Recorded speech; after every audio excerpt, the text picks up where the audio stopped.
ಪರಿಸ್ಥಿತಿ ಹೇಗೆ ಸರ್? ಅವರು ಈಗ ಶಾಂತವಾಗಿದೆ. ಬಾಗಲಕೋಟೆ ಈಗ ಶಾಂತವಾಗಿದೆ. ಮೊದಲನೇ ದಿವಸದಿಂದನೂ ಕೂಡ ನಾವು ಪೊಲೀಸ್ನವರು ಇಮಿಡಿಯೇಟ್ ಆಗಿ ಆಕ್ಟ್ ಮಾಡಿದ್ದಾರೆ. ಅವರಿಗೆ ಏಟು ಬಿದ್ದರೂ ಕೂಡ ಅವರು ಇಮಿಡಿಯೇಟ್ ಆಗಿ ಆಕ್ಟ್ ಮಾಡಿದ್ದಾರೆ. 8 ಜನನ ಅರೆಸ್ಟ್ ಮಾಡಿದ್ದಾರೆ. ಎಲ್ಲ ಕಂಟ್ರೋಲಿಗೆ ಬಂದಿದೆ. ಈಗ ನಾನು ಇಮಿಡಿಯೇಟ್ ಆಗಿ ನಮ್ಮ ಸೀನಿಯರ್ ಆಫೀಸರ್ಸ್ನೆಲ್ಲ IG ಮತ್ತು ADGP ಲಾ ಆ್ಯಂಡ್ ಆರ್ಡರ್ನು ಕೂಡ ಕಳಿಸಿದ್ದೇವೆ. ಅಲ್ಲಿ ಸಾಕಷ್ಟು ಫೋರ್ಸ್ ಕೂಡ ಇಟ್ಟಿದ್ದೇವೆ. ಪೀಸ್ ಕಮಿಟಿ ಮಾಡಿ ಅವರಿಗೆಲ್ಲ ಒಂದಿಷ್ಟು ಪೀಸ್ಫುಲ್ ಆಗಿ ಎಲ್ಲ ಹೋಗಬೇಕು ಅಂತ ಹೇಳಬೇಕು ಅಂತ ಕೂಡ ಇಲ್ಲಿಂದ ಸೂಚನೆ ಕೊಟ್ಟಿದ್ದೇವೆ. ಅವರು ಪೀಸ್ ಕಮಿಟಿನೂ ಕೂಡ ಮಾಡ್ತಾರೆ. ಸದ್ಯಕ್ಕೆ ಎಲ್ಲವೂ ಕೂಡ ಶಾಂತಿಯಿಂದ ಇದೆ. ಏನು RSSನವರು ಇವತ್ತೇನೋ ಪ್ರೊಸೆಷನ್ ಮಾಡಬೇಕು ಅಂತಿದ್ದಾರೆ ಅಂದರೆ ಅವರಿಗೆ ಪ್ರೊಸೆಷನ್ ಲೋಕಲ್ ಸಿಚುವೇಶನ್ ನೋಡಿಕೊಂಡು ತೀರ್ಮಾನ ಮಾಡಿ ಅಂತ ಕೂಡ ಹೇಳಿದ್ದೇವೆ. ಒಟ್ಟಾರೆ ಶಾಂತಿಯಿಂದ ಇದೆ ಈಗ ಸದ್ಯಕ್ಕೆ. ಕೋರ್ಸ್ ಇನ್ನೂ ಕೂಡ ಅಲ್ಲೇ ಇಟ್ಟಿದ್ವಿ. ನಾನು ಅವರಿಗೆ ಅಪೀಲ್ ಮಾಡ್ಕೊಳ್ಳೋದು ಇಷ್ಟೇ, ನೀವು ಇವೆಲ್ಲ ಏನಾದರೂ ಕೂಡ ಕಾನೂನಿಗೆ ವಿರುದ್ಧವಾಗಿ ಯಾರಾದರೂ ನಡ್ಕೊಂಡ್ರೆ ಅವ್ರಿಗೆ ನಮ್ಮ ಪೊಲೀಸ್ನವ್ರ ಗಮನಕ್ಕೆ ತಂದರೆ ಅವ್ರ ಮೇಲೆ ಕ್ರಮ ತಗೊಳ್ತೀವಿ. ಇವರೇ ಕಾನೂನು ಕೈಗೆತ್ಕೊಳ್ಳೋದು ಬೇಡ.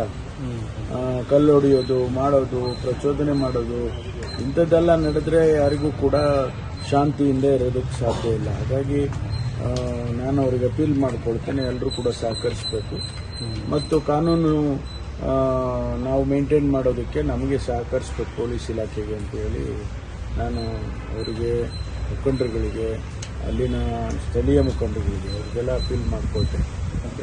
ಶಾಂತಿ ಸಭೆ ಕರೆದ್ರೂ ಕೂಡ ಸರ್ ಬಂದಿಲ್ಲ ಅನ್ನುವಂಥದ್ದು ಇದೆ ಸರ್. ಅದು ಹಿಂದೆ ನಾನು ವಿಚಾರ ಮಾಡಿದೆ. ಹಿಂದೆ ಒಂದು ಪದ್ಧತಿ ಮಾಡಿದ್ದಾರೆ, ಏನೋ ಯಾಕೆ ಮಾಡಿದ್ರೂ ಗೊತ್ತಿಲ್ಲ.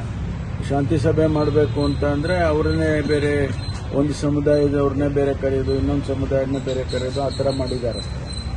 ಶಾಂತಿ ಸಭೆ ಅಂತ ಅನ್ನಿಸ್ಕೊಳ್ಳೋದೇ ಇರಲಿಲ್ಲ. ಅದಕ್ಕೆ ನಾನು ಹೇಳಿದೆ ಎಲ್ಲರನ್ನೂ ಒಟ್ಟಿಗೆ ಸೇರಿಸಿ ಮಾಡಿಯಪ್ಪ ಅಂತ. ಬಹುಶಃ ಅದಕ್ಕೋಸ್ಕರ ಅವರು ಬರೋದಿಲ್ಲ ಅಂತ ಹೇಳಿರ್ಬೋದು. ನೋಡೋಣ, ನಮ್ಮ ಪ್ರಯತ್ನ ನಾವು ಮಾಡ್ತೀವಿ.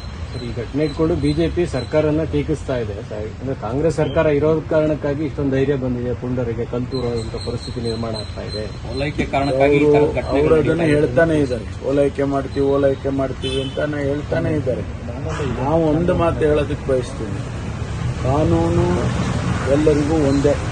ಕಾನೂನು ಒಬ್ಬರಿಗೊಂದು ಮಾಡಲಿಲ್ಲ. ಕಾನೂನು ಒಂದೇ ಇದೆ.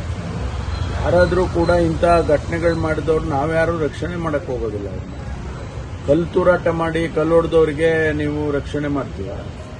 ಈಗ ನಾವು ಅರೆಸ್ಟ್ ಮಾಡ್ತೀವಿ, ಅವ್ರ ಮೇಲೆ ಕ್ರಮ ತಗೊಳ್ತೀವಿ. ಯಾರೇ ಆಗಿರಿ ಅವ್ರನ್ನ ಯಾರನ್ನೂ ಕೂಡ ನಾವು ರಕ್ಷಣೆ ಮಾಡೋದಿಲ್ಲ ಅಂತ ಮಾನ್ಯ ಮುಖ್ಯಮಂತ್ರಿಗಳು ಕೂಡ ಬಹಳ ಕಟುವಾಗಿ ಹೇಳಿದ್ದಾರೆ. ಆ ಪುಂಡರುಗಳಿಗೆ ನಾವು ಬಿಡೋದಿಲ್ಲ ಅಂತ. ಅದನ್ನ ನಾನು ಕೂಡ ಪುನರುಚ್ಚಾರ ಮಾಡ್ತೀನಿ. ಯಾರನ್ನೂ ಕೂಡ ನಾವು ರಕ್ಷಣೆ ಮಾಡೋ ಪ್ರಶ್ನೆನೇ ಬರೋಲ್ಲ. ಓಲೈಕೆ ಪ್ರಶ್ನೆ ಏನು ಬರುತ್ತೆ? ಓಲೈಕೆ ಮಾಡೋದಕ್ಕೆ ಕಾನೂನು ವಿರುದ್ಧವಾಗಿದ್ರೆ ಅವ್ರಿಗೆ ಓಲೈಕೆ ಮಾಡ್ತಿಲ್ಲ. ಬಟ್ ಈಗ ನಿಷೇಧಾಜ್ಞೆ ಜಾರಿಯಲ್ಲಿ ಇದೆಯಾ ಸರ್? ಕಂಟಿನ್ಯೂ ಇದೆಯಾ? ಮೆರವಣಿಗೆ ಮಾಡ್ತೀವಿ ಅಂತ ಮೆರವಣಿಗೆ ಊರ ಆಚೆ ಒಂದು ನವನಗರ ಅಂತ ಏನೋ ಇದೆ, ಒಂದು 3-4 ಕಿಲೋಮೀಟರ್ ದೂರದಲ್ಲಿದೆ. ಅಲ್ಲಿಗೆ ಏನು ಕ್ಲಾಂಪ್ ಮಾಡಿಲ್ಲ ಅವರು. ಅದನ್ನ ಸ್ಥಳೀಯವಾಗಿ ನೀವು ತೀರ್ಮಾನ ಮಾಡಿ ಅಂತ ಹೇಳಿದ್ದೇನೆ. ಯಾಕೆಂದ್ರೆ ಅವರು ಅಲ್ಲಿ ಸಿಚುವೇಶನ್ ನಾವು ಇಲ್ಲಿಂದ ಹೇಳಕ್ಕಾಗಲ್ವಲ್ಲ.